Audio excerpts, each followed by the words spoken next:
All right, so first off, thank you for coming on doing this. Thank you. So first off, who's Jessica Ponyrko?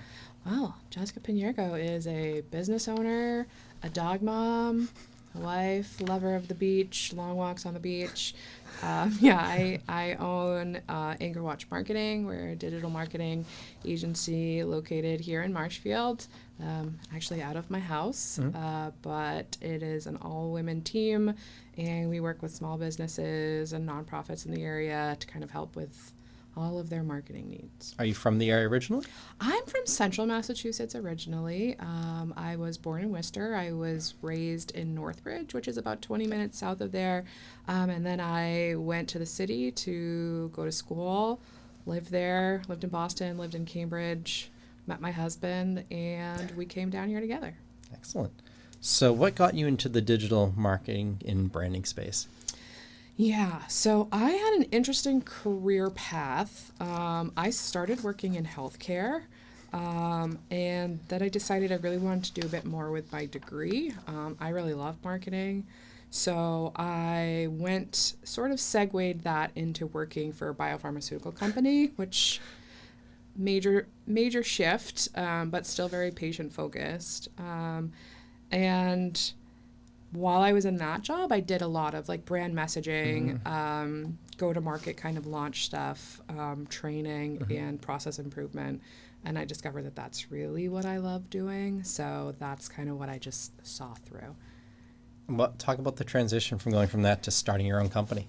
Yeah, so I left my corporate job without a real plan. That was a little bit dramatic. I was working on a really, really large product, and it involved a lot of traveling. I was on the road probably, like 2 to 3 weeks a month, traveling 60% of the time, just living out of hotel rooms. And the quality of life was just not great. And when we moved down here, our move was actually prompted by my husband took a job working from home full time, and that wasn't going to work in our little Cambridge apartment.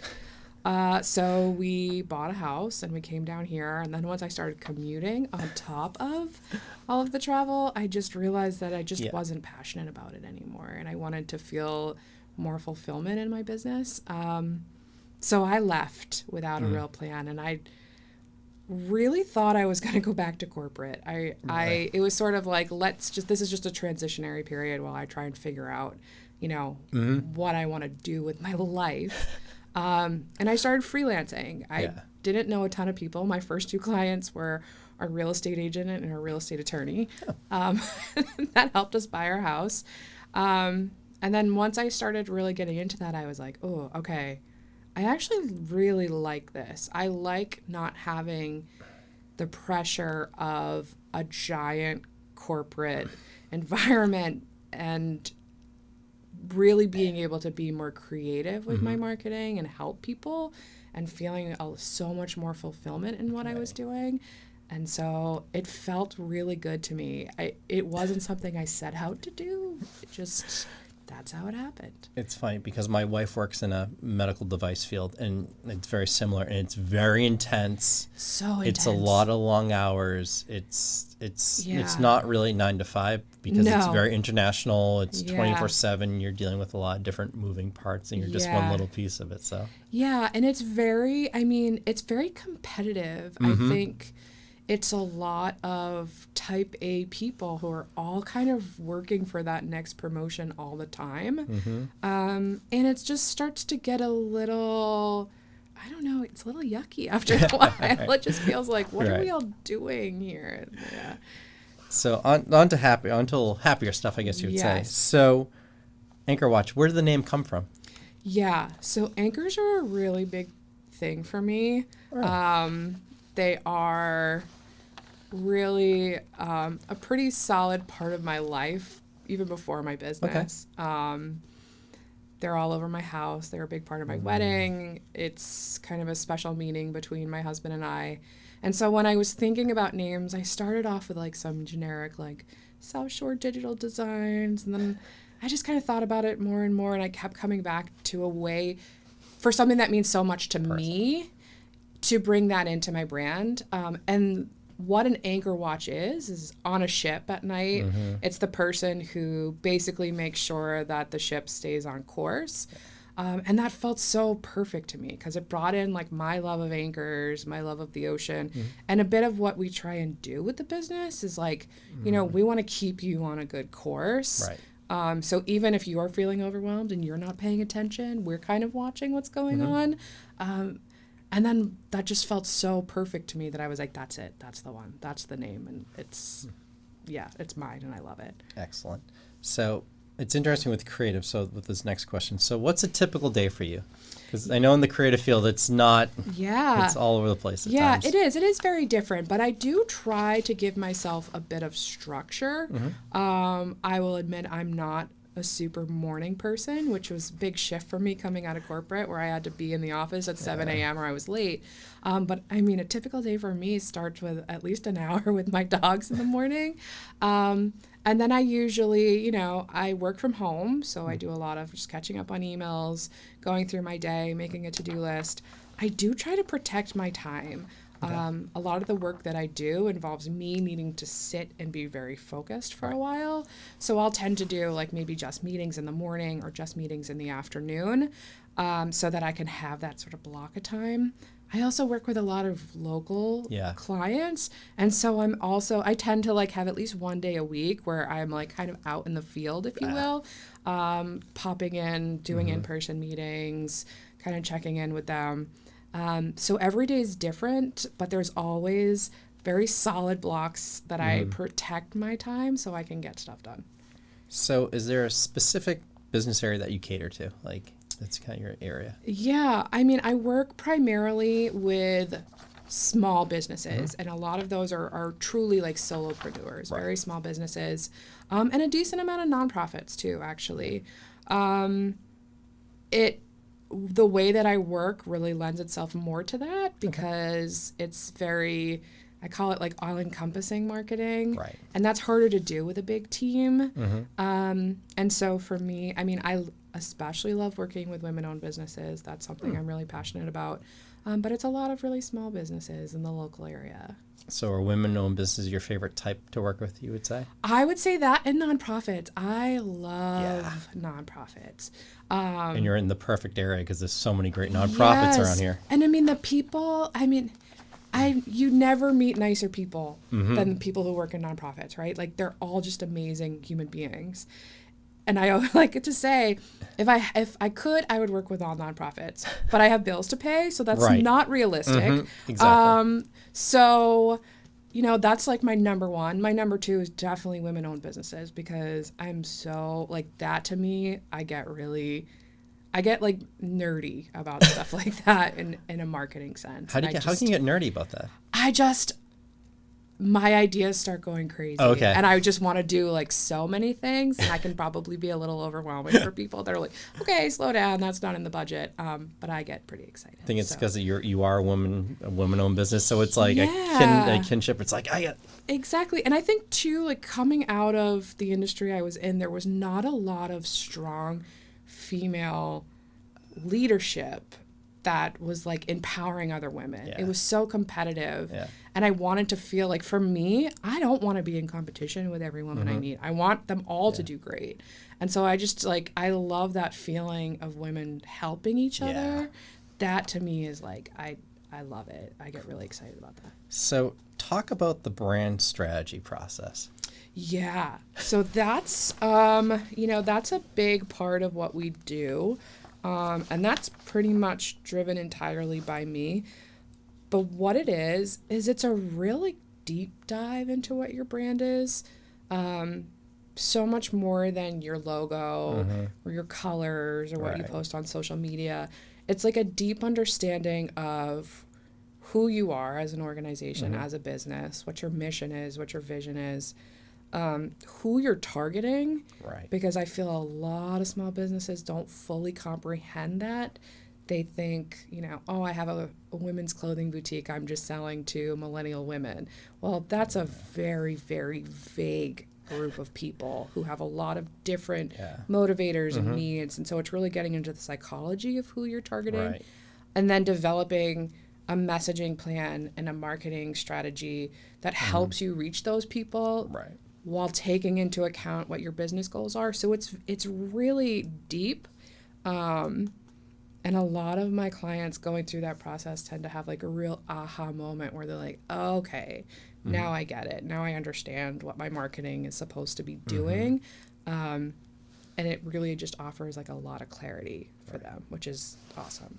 So when it comes to marketing and branding, what's the common problem you see with businesses? Oh, yeah. Very consistently, people are too close to it. So, really, yeah, you're too close to what you do as a business, right? And you're looking at it through your own lens. So whether it's a service or a product or whatever it is, you know the value of it, right? Yeah. And so to you, that's the most obvious thing. But sometimes you have to take like a couple steps back and really look at it as someone who's meeting this brand for the first time. Right? I'm working with another nonprofit right now, and I met with their leadership team, and they're all throwing around all these terms, right? That like to them makes sense. But to the larger community mean nothing. And I think regardless of the size of the business, this is always what I see. It's always, I don't know what to post because I don't know what to say. Because you think you're talking to yourself. And you need to talk to the people that are going to buy from you. And that's a totally different thing. And so that kind of outside view is always, always, always the first thing that comes up with these people. Always. You're right. So what's kind of that simple thing that business can do to improve branding? I think it's really developing some solid personas for the people that you're targeting. It's understanding who your customer segments are, because if you don't have a budget for marketing, you can still improve your marketing dramatically by doing a deep dive into the psychology of the people that you think you're selling to. Everything from, where they're getting their information, right? Like not every social media platform is right for every business. Think about where they are. Think about what their objections might be. What would hold them back from making a purchase from you? Or when they're thinking about buying something that you're selling, what is the need that they're trying to fill there? And I think for a lot of people and I will also say, I think understanding that your brand is a lot more than your logo. People think branding is logo development and design, and that's such a logo, colors, fonts. Exactly, right? Or like templates for social media. And it's really not just that. It's the tone you have and everything that you do, and consistent messaging, and it's a lot of stuff. So just trying to look at it as a bigger picture. Which I can imagine is tough with people sometimes. Yes, it really is. And this is also hard for me, because I've had people come to me and say, like, can you just design me a logo? This is what I want. And I mean, could I? Yeah, I could. But the marketer in me is incapable of not being like, well, who's your target market? What are you doing? How do you want people to feel about it? What are you using this for? And so it's hard for them, and it's hard sometimes even for me to like get it's almost like a psychological deep dive too, because like for example, when we did a rebrand, it became more about thought and what the logo means. And yeah, I mean, think about what you want people to feel when they see that, right? Not just what you feel about it, but like, do you want people to feel like it's approachable? Do you want to feel like it's very authoritative? It's a lot of different things. I mean, marketing is really just psychology. That's what it is at the end of the day. It is. Yeah. So let's talk about website design. That's something that you do offer. It is. Again, it's usually very involved. I think what makes me a little bit different is that I have also a very strong background in process improvement. So I tend to want to build a website that's going to make their lives easier. So a lot of the website design projects I do are kind of taking a lot of that strategy, but then also looking at your business. I think marketing at the end of the day is a lot of like your operations. Like if you don't have the capacity to take on more sales and more clients because you're overwhelmed, then like what's the problem? Like getting your website in front of more people might not be the answer. It might be like taking a step back and being like, all right, well, what's not working here? Right. So we do a lot of websites really kind of based on what you want your business to do. Is it making it smoother for people to make appointments? Is it, highlighting different products that have a better return on investment for you? And then, we also do a lot with SEO, and firm believers that if you build it, they will not come. You really do need to do a lot of work on the back end to ensure that you're driving the traffic there to help you meet all those goals. Right. So another thing related to that is talk about like the marketing management and content creation that you do. Yeah. We've really moved over the last 2 years into a lot more management and consulting. Okay. So we do offer, email marketing and social media marketing, which is pretty standard, but we're also doing a lot of search engine marketing, SEO, routinely kind of doing analytics. We've got a digital dashboard for our analytics clients where they can log in at any time and see kind of like how their website's doing, how they're performing in local SEO, which is really important for local small businesses. Because we don't want to just like build it and hand it over to you. Right. We want to help you continue to develop your business. Because they probably don't have the bandwidth to really management. Absolutely not. And a lot of times, people know, like you sign up for a Google Analytics account, you sign up for a Google Business Profile, what are all these things? It's a lot of data. And even the dashboard, it's a lot of data, but we're going to help you interpret that and say like, all right, well, maybe there's this one web page that everyone's going to and spending a lot of time there. All right, well, let's, look at that. Is there more we can do? Or if there's a new search term that's coming up a lot, like how do we optimize that? And so it's not just like one and done. We don't just give you the website and be like, all right, have fun. Good luck with that. We're really trying to offer just a more kind of holistic approach and support to people so that they continue to kind of grow with their business, because I really think that's important. Right. So what's something a person should know when working with you to ensure a great experience? Yeah. I think first and foremost, I am not good at only looking at one part of your marketing. So if you're coming to me with just one aspect of it, know that I will likely try to talk you, not from a budget standpoint, just like we'll try to talk you into looking at more things. It's just my nature, and I will consistently do it. So for me, I think it's, kind of understanding that I'm going to look at all aspects of your marketing, and also understanding that sometimes I can be a little bit brutally honest from a place. It comes from a good place. I'm never mean. I just want the best for everybody. So I think, whenever you work with a marketer, you outsource your marketing, it's important to realize it's a partnership. You can't hand everything over. You have to kind of give and take.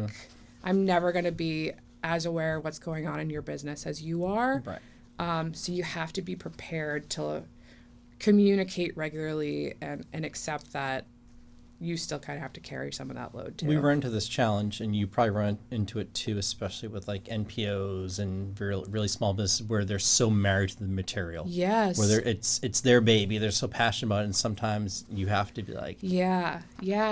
And a lot of it is just, you got to like develop the trust. Yeah. I have found I have the most success when clients go through the brand strategy process with me first. And we kind of, it's like a journey, like we start with what their idea of what their business is. And I'm not saying I come in and be like, no, you're totally wrong.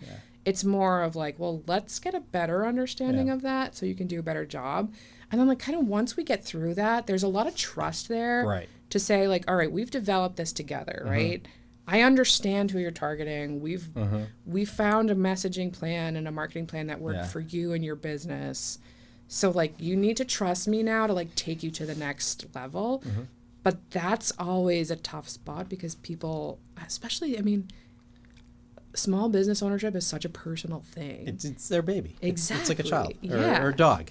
Right, exactly. And so, like, you just hold it so close, and, like, letting other people in is not easy. Right. Yeah. Is there a favorite or most memorable project?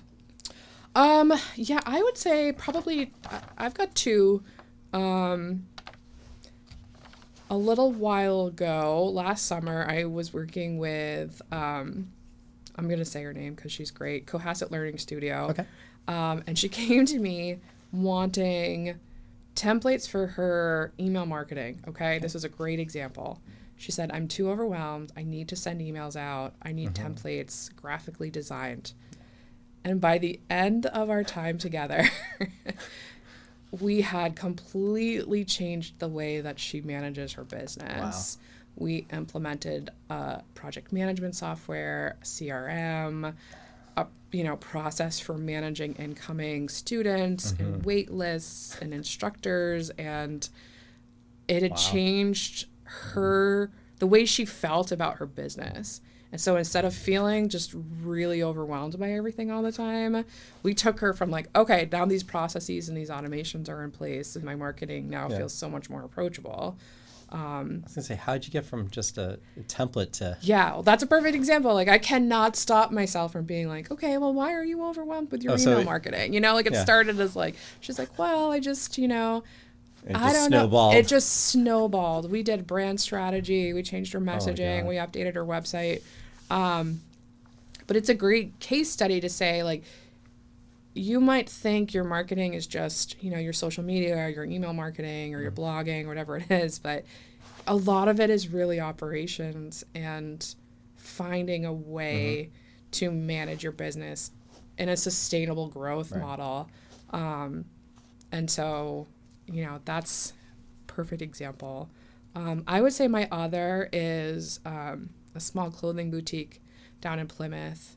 And I started working with her before her business was really fully realized.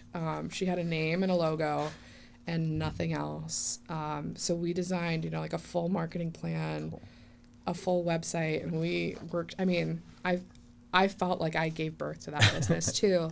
And so for me, I think that that's important for me to get across, is that I don't just want to do the job for you and leave. Like, I pour a lot of my own emotion and heart into these businesses myself. So that's for me always the most rewarding. Is there a project that you haven't done that you really want to do? I would say I really want to help start a nonprofit. I think, I think there's so much opportunity for marketing for nonprofits. And a lot of times I come in after they've already done a lot of stuff. And I just think there's a lot of opportunity to be more efficient with things. Marketing for nonprofits is so nuanced and so different than a for-profit business. And developing some of those strategies before you just kind of throw everything out into the world, I would love the opportunity to help with, because there's just a lot of inefficiencies I see in a lot of nonprofits. As someone that runs an NPO and works a lot, I'm nodding my head in a lot of it. Yeah. Because, I mean, it's like you're marketing to the people who use your product, you're marketing to donors, you're marketing to volunteers, you're trying to get grant money. It's a lot of different aspects of what you do. And I think that all nonprofits operate on a pretty tight budget with a small team. And so marketing can sometimes just feel like, we can't really like put too much effort into that. And they come in all different shapes, sizes too, where you have 100%. Some that have staff and some that are all volunteer run. 100%. So yes. I mean, I've worked with like large nonprofits and super tiny ones here in town, actually. And, it runs the gamut, but there's just so much opportunity, and they're all doing such amazing things that I think, being able to kind of get in on the ground level of something like that and help them grow it organically without trying to play catch up later is something I would really love to do. Is there a part of your job you enjoy more than others, or? I think meeting people. You know, when I started this business, I was still pretty new here. I didn't really know a lot of people in Marshfield. And so for me, it's like, I feel like I'm part of like a whole community of small business owners, which I mean, that's the best thing I've gotten out of this because I felt, you know, it was lonely, especially I started my business in January 2020. We'd lived here for a year. And so it was just like, okay, well, now Great timing. Perfect timing. And I didn't know anybody, and I was just stuck inside with my dog and my husband for so long. So just, I think the relationships for me has been the best. Yeah. Speaking of relationships, talk about your involvement with the chamber. Yeah. So I like to say that the chamber saved my business because I started, like I said, January 2020. I didn't know a lot of people. I joined the chamber. I joined the Marshfield Chamber in, I'm going to say like June of 2020. And, you know, Laura Brake called and was like, tell me about your business. Tell me what you need. Tell me, you know, what you're looking for. And then the chamber gave me so many opportunities to meet people, to do virtual networking, to work on websites. I mean, so much stuff where I cannot confidently say today that Anchor Watch Marketing would have survived the pandemic without the Marshfield Chamber. And so I made the decision to give back to the chamber because I really feel passionate about what they do. So I joined the board about 2 years ago, and now I serve as the vice chair for the board and the chair for the Women in Business Group. Two things I absolutely love doing.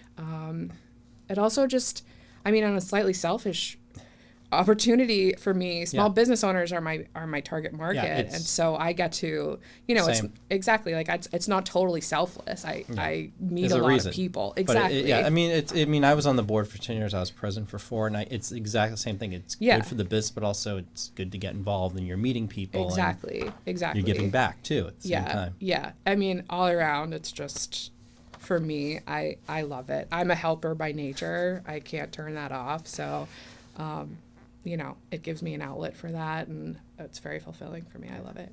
So what separates you from others in the same space?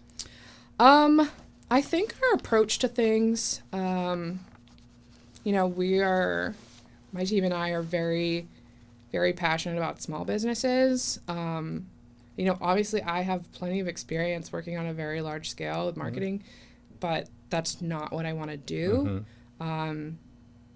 The people on my team have a lot of experience with nonprofits too, which allows us, you know, a different kind of outlook on things. And I like to say it's holistic marketing. We're never just going to build, I mean, we could just build you a website and hand it over, but that's not what we do. We sort of like to ingrain ourselves and share in your success, and help people build great small businesses. And I think my experience in corporate does help with that because, I mean, my job was essentially making sure everyone had the same message across multi-billion-dollar brands, which is huge. But that same strategy, you could still apply that to small businesses. And there's no reason why, just because you don't have billions and billions of dollars, that you can't have a succinct messaging plan. So, you know, it's taking all of that knowledge and bringing it to local businesses, because that's, you know, that's really the core of a community to me, I think, is small businesses. Definitely. So, yeah. So business is all about partners. So who are the best partners for you?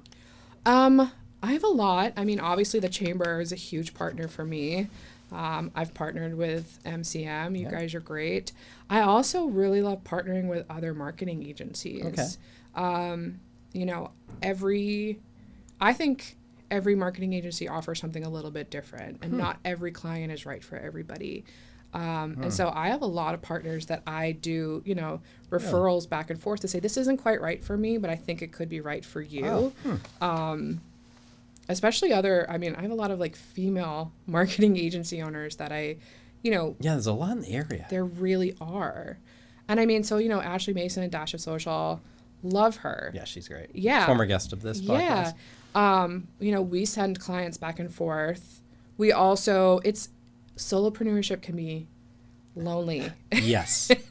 It really can. And so it's also nice to have those relationships with other agency owners and say like, okay, am I crazy? Like, how would you handle this? Yeah. And, there's no competition there. It's just straight like collaboration, share best practices. Exactly. Yeah. Some accountability, some like, hey, I'm thinking about, rolling out this offering or changing up this pricing. Right. And then just having someone to bounce that idea off of is, priceless, right. I think.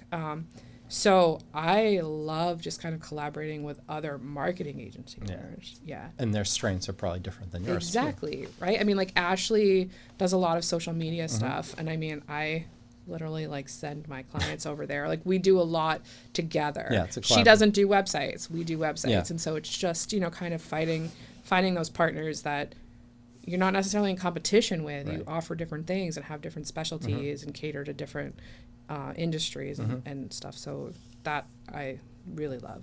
Yeah. So we're on the home stretch here. So what's the best piece of advice you've been given business wise? Yeah. Balance the amount of time you spend in your business versus on your business. I can't say it's something I personally mastered. Same. But something I am constantly working on. Nobody starts a business because they think running a business will be fun, right? You start a business because you're passionate about what you're selling or what you're offering, and then you have to run a business on top of all of that.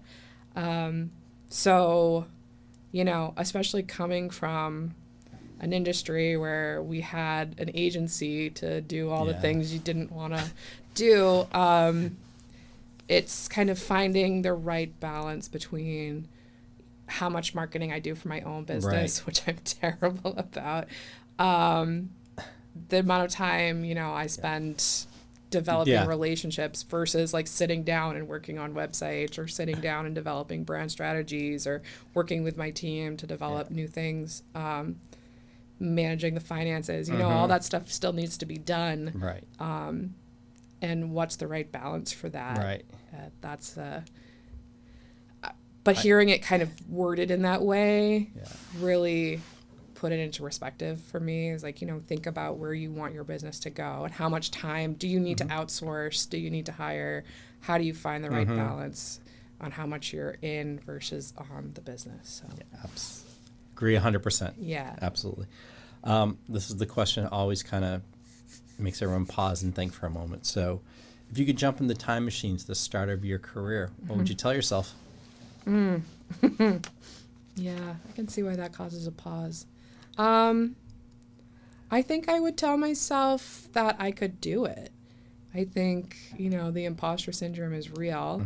And I even still sometimes I'm like waiting for someone to be like, no, you can't really do all this. So I think I would tell myself that I could, because I probably would have been brave enough to do it earlier if I really believed, that like, okay, this is feasible. You can be successful with this. You can feel fulfilled with it. Yeah. And last but certainly not least, if people want to find out more about you or Anchor Watch Marketing, where can they go? Yep, we're at anchorwatchmarketing.com, at AnchorWatch on Instagram, and Facebook. We are all over the place. And obviously with the Marshfield Chamber of Commerce, you can always find me there. And we'll be at the Women-Owned Business Expo. Yeah, talk about that, because that's pretty exciting. Yes, we are. This was a little brain baby of mine. I, like I said, love supporting women-owned businesses. And so we are having a really big expo over at Route 3 Stages. It'll be our first one to really support all of the women-owned and managed businesses across the South Shore. It goes way beyond Marshfield. I think we've got like 60 businesses at this point. And, the goal is to just really highlight all of these businesses who maybe don't necessarily have a brick and mortar store or a physical good to sell or, the presence to have a huge following, but, want to reach new people and present what they're offering to the community. And as a community, we can all come together and support those women. So really excited about that. Awesome. We're looking forward to that. And Jess, thank you so much for coming on the podcast today. Thank you so much for having me. This was great.